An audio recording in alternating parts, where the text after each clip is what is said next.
시편 103편 1절부터 마지막 절 22절까지 이 말씀을 함께 보기를 원합니다.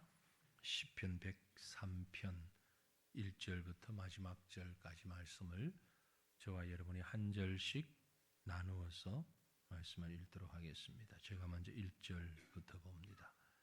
내 영혼아 여호와를 송축하라. 내 속에 있는 것들아 다 그의 거룩한 이름을 송축하라.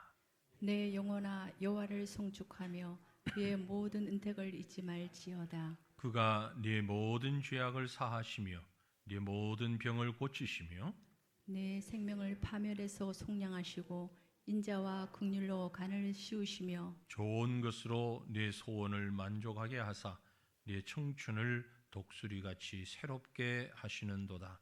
여호와께서 공의로운 일을 행하시며 억압당하는 모든 자를 위하여 심판하시는도다. 그의 행위를 모세에게 그의 행사를 이스라엘 자손에게 알리셨도다.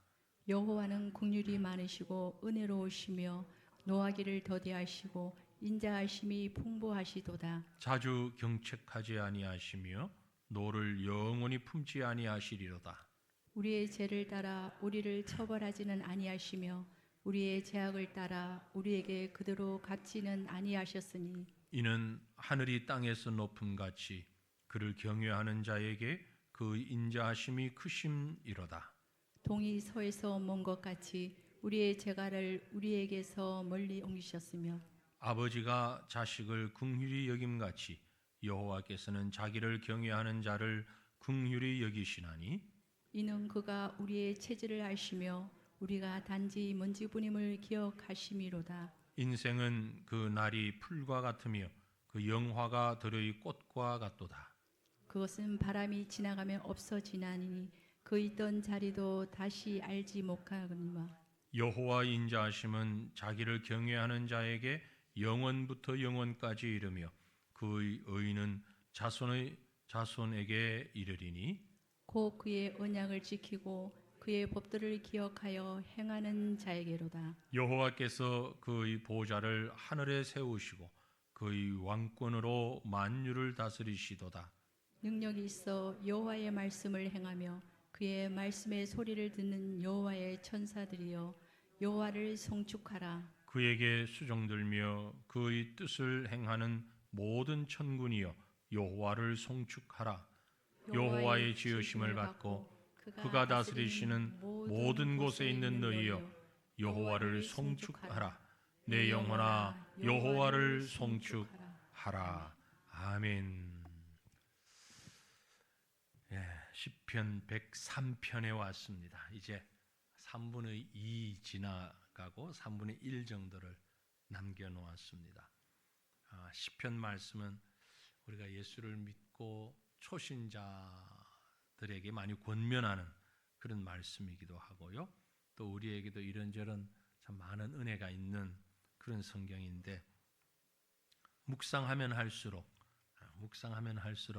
얼마나 그 말씀이 참 깊이가 있고 또 은혜가 있는지 몰라요.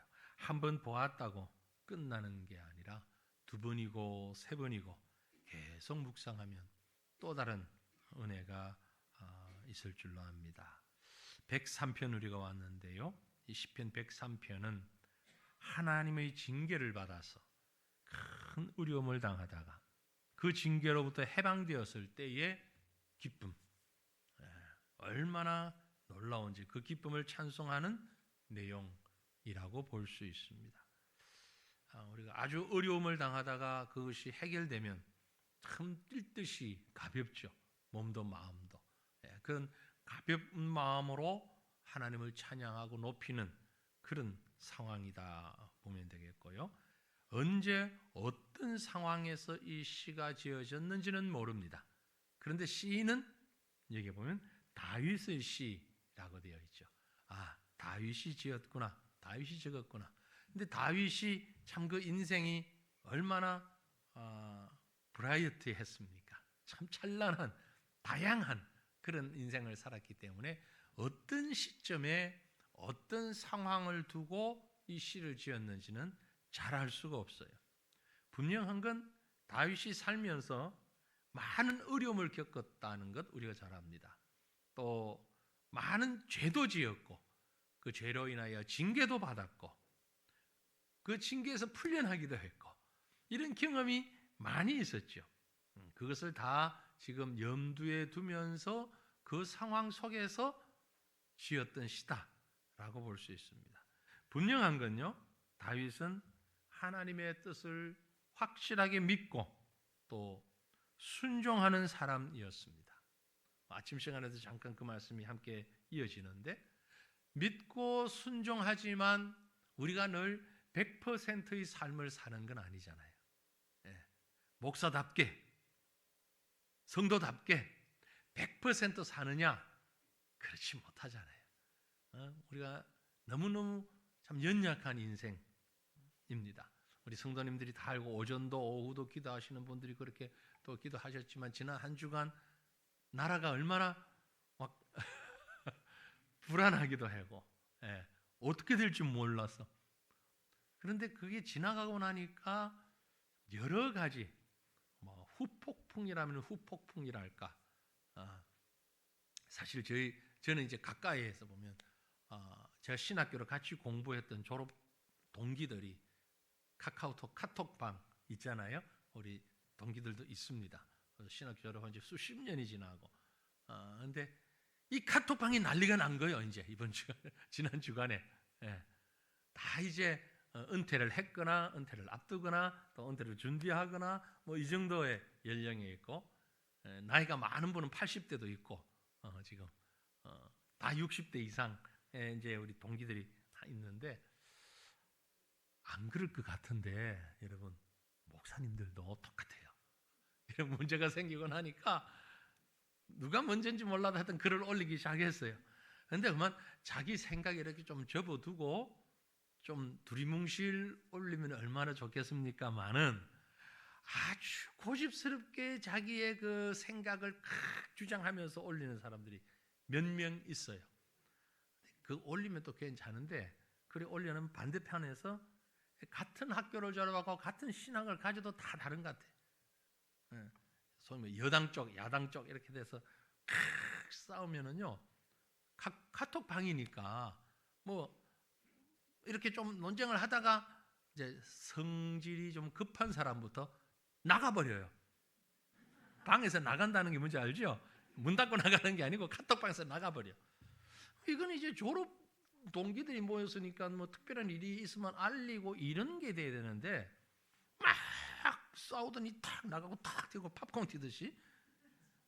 아이 제가 낮에는 뭐 시간이 없어서 그리고 이제 다 끝나고 집에 가니까 10시 반이 넘었어. 11시가 다 돼가는데 그때 나간 사람들 일일이 다 새로 초청해가지고 장문의 글을 제가 올렸어요. 정신 좀 차리자.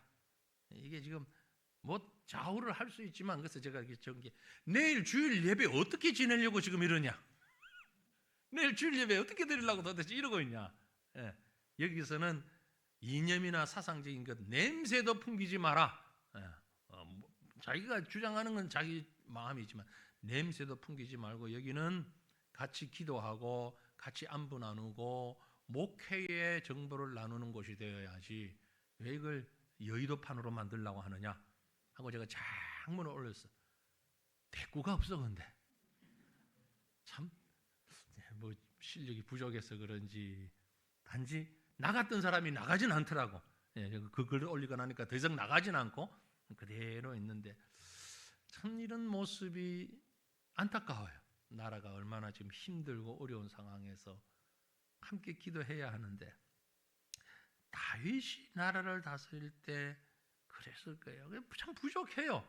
뭐 목사도 그렇고 선지자도 그렇고 제사장도 그렇고 부족투성이에요. 아침에 얘기한 아브라함도 그렇고 그럼에도 불구하고 하나님이 때로는 징계를 주시고 때로는 아픔도 주시고 왜 그러시냐 하나님이. 그걸 먼저 우리가 말씀을 보니까 잘 설명해 놨어요. 우리에게 위로가 되고 은혜가 될 줄 압니다. 히브리서 12장 6절에서 8절 말씀이에요. 우리 같이 한번 읽어보죠. 주께서 그 사랑하시는 자를 징계하시고 그가 받아들이시는 아들마다 채찍질하심이라 하였으니 너희가 참음은 징계를 받기 위함이라.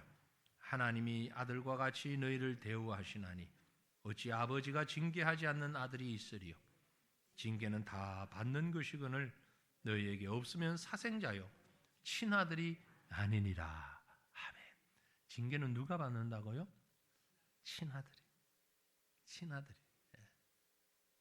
사랑하시는 자를 징계하신다고요. 그래서 제가 묵상하면 하나님께서 우리나라를 참 사랑하시나 보다. 어렵고 힘든 가운데서도 어쩌면 징계죠.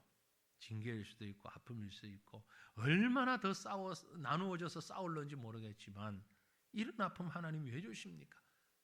싸우지 않고 조용하게 참 협력하며 웃으며 해도 할 일이 태산인데 왜 이때 이렇게 서로 싸우게 만드십니까? 이런 징계를 왜 주십니까?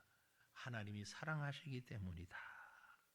다윗이 지금 바로 그것을 알고 이제 하나님의 뜻을 깨닫고 지은 시가 103편이에요. 그래서 시편 103편에 핵심적이고 반복적으로 권면하는 말이 있습니다. 우리가 읽었죠, 금방. 무엇이 눈에 많이 들어옵니까? 어떤 단어가, 어떤 말이 많이 들어옵니까? 여호와를 송축하라, 찬양하고 높여라. 너무 편안해서, 너무 풍요로워서 그게 아니고 너무 힘들고 어렵지만 이런 아픔과 고통을 주신 하나님을 바로 깨닫고 알고 나니까 하나님 송축하라, 하나님 감사합니다, 감사하라는 거죠. 말씀 가운데 여러 곳 있는데요. 3절에도 내 모든 죄악을 사하시기 때문에 송축하라. 은혜로우시기 때문에 송축하라. 죄를 따라 다 갚지 아니하시니까 송축하라. 우리가 믿음의 사람으로 성도로 살아갈 때 가장 중요하고 첫 번째 되는 요소는 하나님을 찬양하는 것, 감사하는 것, 하나님을 높이는 것, 그것입니다. 웨스트민스터 소요리 문답이 우리 신앙의 아주 중요한 기준이 되는데요. 그래서 우리 직분 받은 분들이 이걸 공부를 다 합니다. 장로, 집사, 권사, 이번에 권사 임직 받는 분들도 이거 다 공부하고 어제 시험도 쳤어요. 그 웨스트민스터 소요리 문답 가운데 6문의 6번째 질문에 이렇게 있습니다. 제1계명에서 요구하는 것이 무엇입니까? 자, 같이 답을 읽습니다. 시작.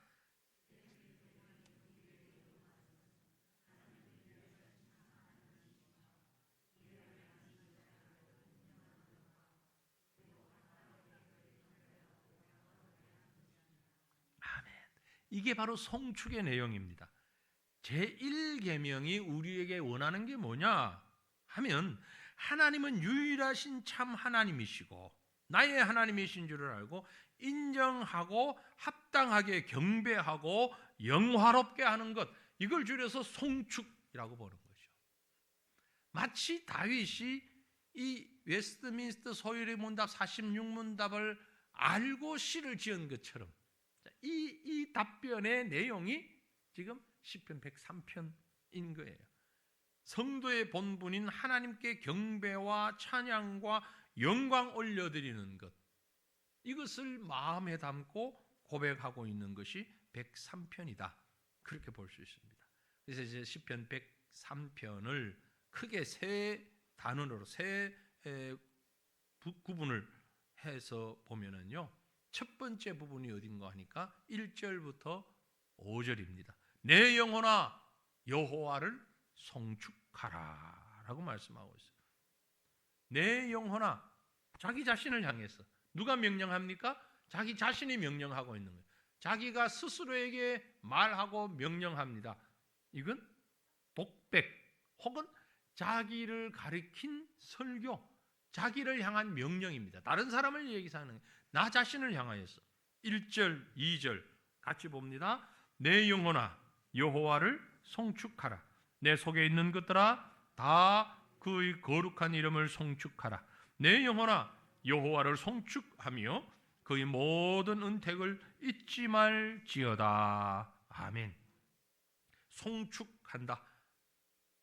두 가지 방향에서 볼 수 있는데, 사람을 향해서 송축하라라고 할 때 송축한다, 송축하라 그럴 때 축복한다라는 의미를 가지고 있고, 하나님께 적용할 때는 감사한다, 찬양한다 그런 얘기입니다. 사람을 축복하는 것, 하나님을 향하여 찬양하고 감사하는 것, 이걸 다 합쳐서 송축이라고 합니다. 그래서 다윗은 하나님의 은혜를 기억하며 내 속에 있는 것들아 여호와의 이름을 송축하라 라고 말씀했습니다. 호소하고 있는 것입니다. 앞에 언급해드린 소유리 문답 마치 아는 것처럼 하나님은 유일하신 참 하나님이심과 우리의 하나님이심을 알고 인정하고, 그리고 거기에 합당하게 그를 경배하고 영화롭게 하라 라고 선언하는데, 자기 자신을 향하여서, 이 모든 주변 사람들을 향하여서. 자, 어떤 사람이 하나님을 찬양할 수 있습니까? 하나님을 아는 사람. 찬양은 노래를 잘한다 못한다가 아니에요. 하나님을 아는 사람. 하나님을 모르는 사람은요, 노래는 하지만 찬양을 못해요. 여러분, 요즘은 뭐 음반을 사는 일이 별로 없고 인터넷에서 다운받거나 혹은 뭐 어떤 그런 방법을 택하는데, 찬양을 들을 때도요, 저는 이제 주로 그렇게 많이 합니다만, 거의 제 방에서 일을 할 때는 이제 음악을 틀어놓고 일을 자주 하는데, 예를 들어서 찬송을, 똑같은 찬송을 불러도 국립합창단, 뭐 시립합창단 이런 사람들이 부른 찬송이 있잖아요. 그 찬송하고 어느 교회 성가대, 찬양대가 부른 찬양하고 같을까요, 다를까요? 노래는 누가 더 잘할 것 같습니까? 국립합창단이나 이런 데 있는 훨씬 잘하죠. 전문가들이 모여 있으니까. 근데 노래는 잘하는데 찬양은 한 교회 성가대가 훨씬 나아요. 요즘은 유튜브가 많이 이렇게 발달이 되다 보니까 큰 교회만 올리는 게 아니라 아주 작은 교회도, 우리 교회도 헌금 특성하는 게 매번 유튜브에 올라갑니다. 예배도 올라가고 설교만 따로 떼서도 올라가고 찬양만 따로 떼서도 올라가고 다 올라가요. 우리 교회만 그런 게 아니고 웬만한 교회는 다 그렇게 올립니다. 어떤 곳에 보면 이렇게 한눈에 봐도 아주 작은 규모의 교회, 뭐 옛날에 우리가 그랬지만 천정 낮은 교회, 언제부터 천정 높았다고? 아무튼 천정 낮은 교회, 조그만한 교회, 그래서 한 두세 명 서서 찬양하는 이런 것도 유튜브에 다 올라가거든요. 어떨 때 보면 뭐 잘하는 전문가도 있지만 어떤 때 아주 대부분은 비전문가들이 찬양하는 것도 있는데, 찬양은 음악을 잘하는 사람의 찬양보다는 믿음을 가지고 하나님을 아는 사람이 찬양을 해야 돼요. 그게 진정한 찬양이란 말이에요. 지금 다윗이 고백하고 있는 것이, 독백하고 있는 것이 바로 그것입니다. 내 영혼아, 내 속에 있는 것들아 하나님을 찬양하라. 그럼 내 영혼아라는 말, 내 속에 있는 것들아 같은 말이죠. 내면이, 나의 속 사람이 찬양하라니, 겉이 찬양하는 것이 아니고 겉으로 소리내는 것이 아니라 전 인격이 하나님을 찬양하라. 여러분, 이것이 진정한 찬양인 줄 믿습니다. 그래서 내 속에 있는 것이 찬양하며 2절 끝에 보면 그 모든 은택을 잊지 말지어다 라고 했어요. 그 모든 은택, 은혜, 하나님의 특별하신 은혜, 그 내용이 뭔가가 3절, 4절, 5절 연결되는 거예요. 우리가 가슴에 품고 그 은혜로움을 찬양해야 되는 것이 뭔가 3절에 보면 그가 내 모든 죄악을 사하시며 내 모든 병을 고치셨다. 다윗은 자신의 생애에 있어서 정말 자기를 옥죄는, 고통스럽게 하는 그런 죄를 하나님 앞에 회개한 것이 참 많습니다. 그죠? 그 중에 가장 큰 게 뭐죠? 우리 아내를 범하여서 우리 아를 죽이고 그 아내를 자기 아내로 만든, 이게 얼마나 큰 죄악입니까? 그래서 다윗이 다른 시편에 보면 그 눈물을 흘리면서 고백하면서 회개하면서 시편 32편이라든지 51편이라든지 이런 곳에 보면 죄의 심각성을 깨닫고 그 죄를 용서해달라고 울부짖으며 기도하는 모습을 볼 수 있어요. 그런데 하나님께서 그의 모든 죄악을 사하셨다. 내 모든 병을 고치셨다. 이 육신의 질병이라기보다는 영혼의 질병, 믿음의 질병을 말하는 거예요. 영적인 질병. 그 모든 것들을 하나님이 고치셨다. 얼마나 놀랍습니까? 이 은혜를 아는 자의 찬양, 그것을 모르는 자의 찬양, 분명히 차이가 있죠. 다윗이 간절한 마음으로 하나님과 교통하며 기도한 것 가운데 이런 기도가 있습니다. 시편 51편에 11절 12절 보면 나를 주 앞에서 쫓아내지 마시며, 이렇게 기도하는 앞에서 우리가 지나갔습니다마는 나를 주 앞에서 쫓아내지 마시며, 벌써 이렇게 기도하는 사람의 마음에는 무엇이 전제되어 있습니까? 쫓겨나도 할 말 없는 죄를 지었다는 얘기예요. 네? 자신이 생각해도 그만큼 큰 죄를 지은 거예요. 하나님이 나를 뿌리치고만 내쫓아도 뭐라고 할 말 없을 만큼의 죄를 지은 거예요. 내 앞에서 쫓아내지 마시며 주의 성령을 내게서 거두지 마옵소서. 하나님이 나를 요즘 말로 얘기하면 출교를 시켜도 너 교회 발도 딛지 마, 너 예수 믿는다고 입도 뻥끗하지 마 하고 완전히 내쫓아 치셔도 할 말 없을 만큼 그만큼 내가 잘못했는데, 그럼에도 불구하고 주의 구원이 즐거움을 내게 회복시켜 주셨어요. 주의 구원이 즐거움을 내게 회복시켜 주셨다는 얘기는 나를 용서해 주셨다는 얘기죠. 그리고 자원하는 심령을 주사 나를 붙들어 주옵소서. 이렇게 기도했던 겁니다. 바로 이 기도가 오늘 3절에 그가 내 모든 죄악을 사하시며 내 모든 병을 고치셨다. 그러므로 여호와를 송축하라 라는 겁니다. 우리 모든 죄악을 사하셨기 때문에 여러분, 이 하나님을 발견하고 알고 찬양하며 기도하며 예배할 수 있기를 바랍니다. 예배 저희 자리에 같이 나와 있는 분들 가운데서도 전혀 모르고 예배 나오시는 분들이 있습니다. 처음 예수 믿는 사람 잘 몰라요.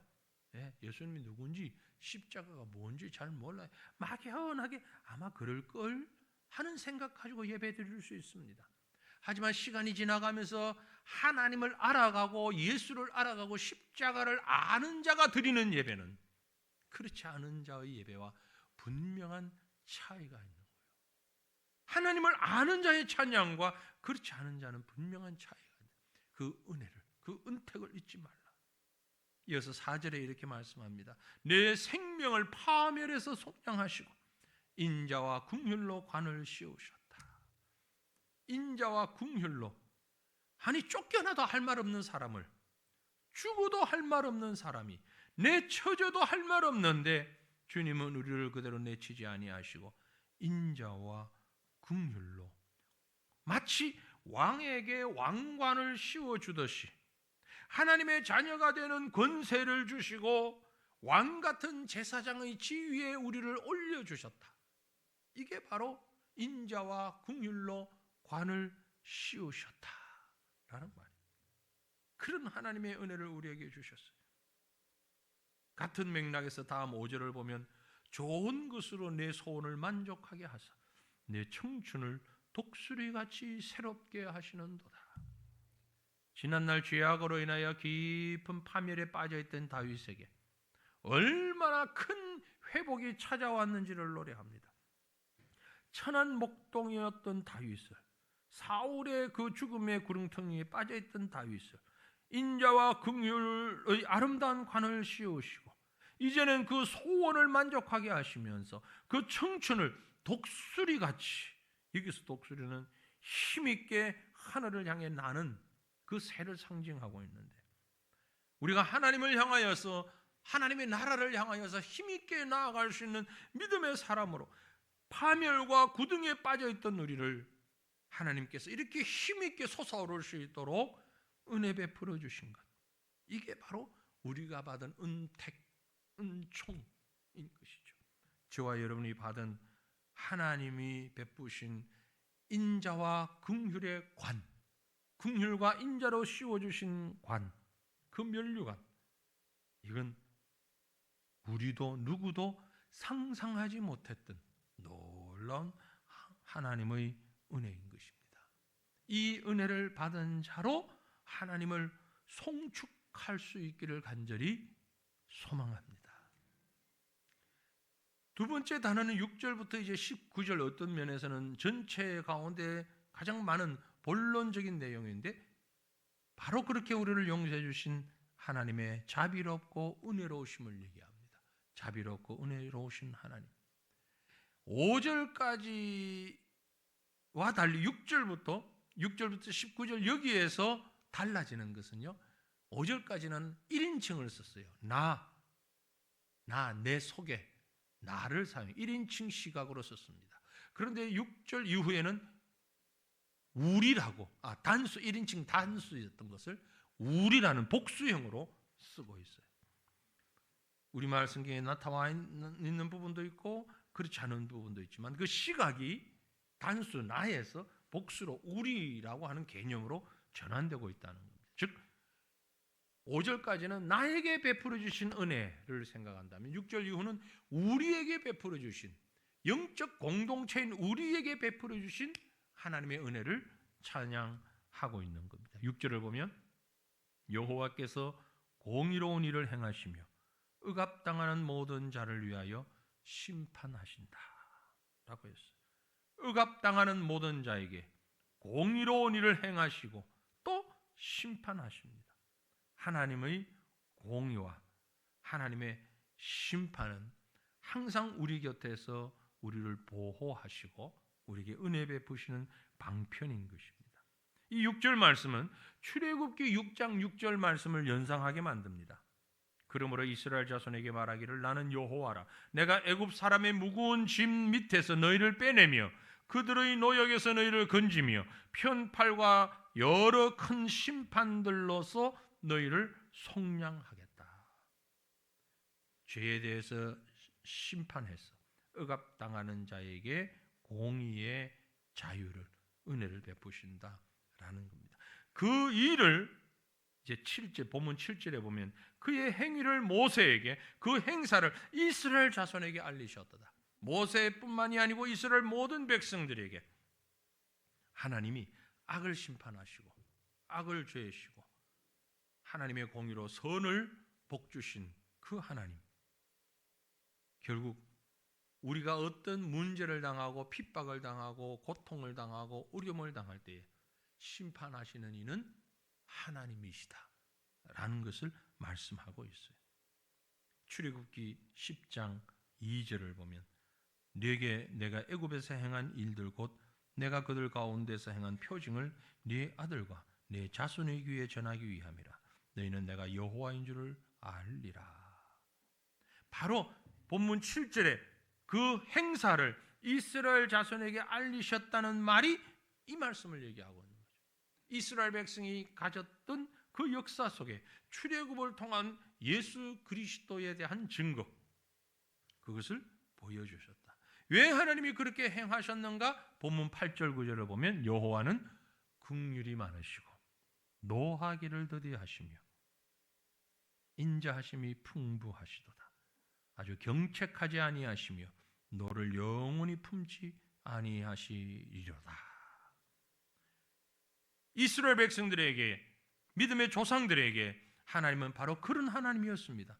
긍휼이 많으시고 은혜로우시고 노하기를 더디하시고 인자하심이 풍부하신 하나님, 자주 경책하지 아니하시고 너를 영원히 품지 아니하시는 하나님, 그 하나님이 바로 나의 하나님, 우리 하나님이셨던 것이 얼마나 감사한지. 이스라엘 백성이 광야에서 목마를 때 물을 주셨고 배고플 때 만나와 메추라기를 주셔서 은혜 베푸신 하나님, 원수들이 침략해 올 때 싸우게 하시고 이기게 하신 하나님, 비록 모세도 백성들도 잘못한 것이 너무나 많이 있지만 그럼에도 불구하고 그렇게 용서하신 하나님, 다윗은 그 하나님을 자기 자신이 직접 경험하고 있는 거죠. 원하기는 우리 모두가 그런 하나님을 발견하고 경험할 수 있기를 원합니다. 그 하나님의 은혜를 우리 가슴에 새길 수 있기를 원합니다. 깨달을 수 있기를 원합니다. 하나님은요, 자기 백성에게 노를 영원히 품지 아니하시는 하나님. 어느 정도냐? 예수님을 십자가에 못 박아 죽인 자들까지도 용서하시는 하나님. 그 하나님의 마음은, 하나님의 성품은 말로 표현할 수 없는, 뭐 애들이 이만큼 그러는데 그게 크다는 표현이잖아요. 어른들이 볼 때는 이만큼이 얼마야? 참 자꾸 따지는데 그 따지는 건 그만큼 새 속에 물들었다는 얘기죠. 애들은 이만큼 너무 크다는 거죠. 하나님의 은혜가 말로 표현할 수 없을 만큼 크다. 그걸 오늘 이 다윗은 시적으로 표현하기를 10절 11절에 이렇게 하나님을 크게 표현하고 있습니다. 10절 11절 같이 읽죠. 우리의 죄를 따라 우리를 처벌하지는 아니하시며 우리의 죄악을 따라 우리에게 그대로 갚지는 아니하셨으니 이는 하늘이 땅에서 높음같이 그를 경외하는 자에게 그의 인자하심이 크심이로다. 죄에 따라 처벌한다면 우리는 어떨 것 같습니까? 합당한 죄에 대한 합당한 처벌을 한다면 저도 여러분도 여기 지금 앉아서 이렇게 예배드릴 수 없을 거예요. 없을 거예요. 다른 사람 몰라도 자기 자신은 알잖아요. 그 죄에 따라서 처벌하신다면. 근데 하나님은 그렇게 안 하신다면. 인자와 용서와 사랑의 하나님. 예수 믿기 이전은 두고 예수 믿은 이후에 하나님 백성 된 이후에만 생각해도 아니면 그건 너무 어려우니까 1년만 따지자고요. 2023년까지는 다 두고 2024년 1월 1일부터 오늘 12월 8일까지 이 11개월 8일 동안 지은 죄만 가지고 합당하게 처리하면 여기 살아있다고 생각할 사람 손 들어보세요. 없잖아요. 솔직하게 없잖아요. 네? 수십 년 살아왔는데 그건 다 두고 금년 1년만 죄에 합당한 처벌을 받는다면 우린 없어요. 없어요. 요즘 뭐 지금 처벌하라고 떠드는 소리가 얼마나 많습니까? 여기저기 이 사람도 처벌하고 저 사람도 처벌하고 다 처벌하라는 대로 다 처벌하고 나면 우리나라 텅텅 비어버릴 것 같아요. 아무도 없을 것 같아요. 그런데 그렇게 외치는 사람 자기는 합당한 벌을 받았냐?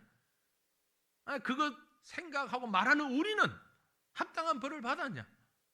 아니죠. 합당한 벌 다 안 받았습니다.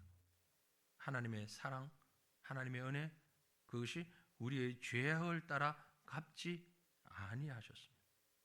죄악을 따라 갚지 아니하셨다. 이런 하나님의 성품을 신약 성경에서는 뭐라고 표현했는가 하니까 고린도후서 5장 19절입니다. 하나님께서 그리스도 안에 계시사 세상을 자기와 화목하게 하시며 그들의 죄를 그들에게 돌리지 아니하시고 나의 죄를 나에게 돌리지 아니하시고 김 집사님, 박 집사님, 이 집사님의 죄를 그 본인들에게 돌리지 아니하시고 화목하게 하는 말씀을 우리에게 부탁하셨어요. 네? 우리 죄를 그것 묻지 아니하시고 우리에게 화목하게 하는 말씀을. 왜? 하나님이 화목하시니까. 하나님이 우리와 하나 돼서 화목하시니까 그걸 우리에게 부탁하셨어요. 다윗은 이거 깨달은 겁니다. 그래서 그 본문 다시 돌아가면 그 바로 뒤에 나오는 말씀은 정말 멋진 말씀. 12절 13절 동이 서에서 먼 것 같이 우리의 죄가를 우리에게서 멀리 옮기셨어요. 아버지가 자식을 긍휼히 여김같이 여호와께서 자기를 경외하는 자를 긍휼히 여겼어요. 여러분, 동이 서에서 먼 것 같이 얼마나 멀죠? 동에서 서가 얼마나 멉니까? 지금 우리가 사는 세상에서는 지구 한 바퀴잖아요. 그죠? 우리 조건사님, 유건사님 사이는 지구 한 바퀴예요. 그래서 이쪽으로 가고 권사님이 이쪽으로 가면 이렇게 해서 뺑 돌아서 만나려면 지구 한 바퀴를 돌아야 돼. 그죠? 이게 동에서 서에서 먼 것 같이. 가까이 있는 것 같지만 아주 멀리. 하나님이 우리를 죄악 가운데 버려두지 아니하시고 죄로부터 우리를 떼놓으셨는데 어느 만큼 멀리? 완전히 멀리. 뚝 떨어지게. 여러분, 이거는 구약적 사고를 우리가 좀 가져야 합니다. 구약적 사고가 뭐냐면요, 제사를 지낼 때 속죄일에 두 염소를 택하여서 속죄제를 드릴 때 어떻게 했습니까? 2마리 염소를 가지고 한 마리는 제사를 드리고 한 마리는 놓아줬어요. 어떻게? 레위기 16장 21절 22절 보면은요, 아론은 그의 2 손으로 살아있는 염소의 머리에 안수하여 이스라엘 자손의 모든 불의와 그 범한 모든 죄를 아뢰고 그 죄를 염소의 머리에 두어 미리 정한 사람에게 맡겨 광야로 보낼지니 염소가 그들의 모든 불의를 지고 접근하기 어려운 땅에 이르거든 그는 그 염소를 광야에 놓을지라. 2마리를 가지고 한 마리는 제사를 드리고 한 마리는 안수해서 세과천교회 성도의 모든 죄를 이 염소에다가 다 뒤집어 씌운 다음에 염소를 어떻게 한다? 아무도 못 찾아오는 광야에, 요즘으로 말하면 저 아프리카 세랑게티인가? 거기에 같이 끌고 가서 거기다 내버려. 그러면 뭐예요? 완전히 동떨어져서 돌아올 수 없는 곳에. 이게 동에서 서가 먼 것 같이 우리 죄를 옮기셨다는 말의 표현입니다. 그래서 요한도 그 예수님 바라보고 보라, 세상 죄를 지고 가는 하나님의 어린 양이로다. 그 어린 양이 바로 그렇게 광야에 내버렸던 염소를 얘기하는 거예요. 뿐만이 아니고 금방 읽었습니다만 붙여서 13절 14절을 다시 보면 아버지가 자식을 긍휼히 여김같이 여호와께서는 자기를 경외하는 자를 긍휼히 여기셔서 이는 그가 우리의 체질을 아시고 우리가 단지 먼지뿐이라는 걸 기억하시기 때문에 하나님이 우리를 긍휼히 여기시는데 부모가 자식을 긍휼히 여기는 것처럼 그렇게 긍휼히 여기신단 말이에요. 그렇게 긍휼히 여기시는 이유는 우리의 본질을 압니다. 우리의 체질을 아세요. 우리가 단지 먼지뿐입니다. 먼지뿐이라는 얘기는 무슨 의미인 것 같습니까? 먼지가 어때요? 아주 쓸모없기도 하지만 잘 보이지도 아니하고, 그런데 여기서 얘기한 먼지는 다윗이 왜 여기서 먼지라고 했을까? 아마 이런 것 아닐까 싶어요. 여러분, 요즘같이 추울 때 이제 문을 탁 닫아놓고 뭐 이렇게 집에서 생활하는데 생활하다 보면 햇빛이 나니까 창문을 커튼을 탁 열고 뭔가 일을 하면 햇빛이 쫙 들어오는 쪽에 따라서 먼지가 막 퍼블러 다니는 거 보이죠? 무슨 말씀인지 알겠어요? 그 먼지가 날릴 때 먼지가 어떤 방향으로 어떤 규칙으로 날립니까? 아무 규칙도 없고 방향도 없고 그만 먼지가 아주 보이지도 않는 먼지가 별로 움직이지도 않는 것 같은데 막 날아다녀요. 이게 햇빛만 없으면 잘 보이지도 않아. 근데 햇빛이 쫙 들어오니까 보인단 말이에요. 우리가 하나님 앞에서 살아가는 게 꼭 그것과 같아.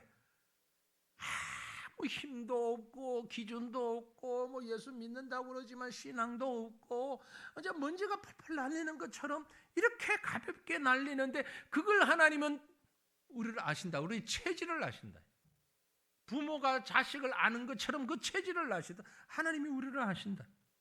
얘들 맡겨놓으면 죽을 수밖에 없어. 구원 못 받아. 그래서 하나님이 우리를 구원하시기 위하여 이 땅에 오신 거예요. 그 사랑을 지금 다윗이 고백하고 있는 거예요.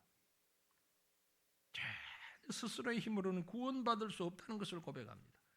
이어지는 말씀 15절, 16절, 17절에 인생은 그 날이 풀과 같으며 그 영화가 들의 꽃과 같도다.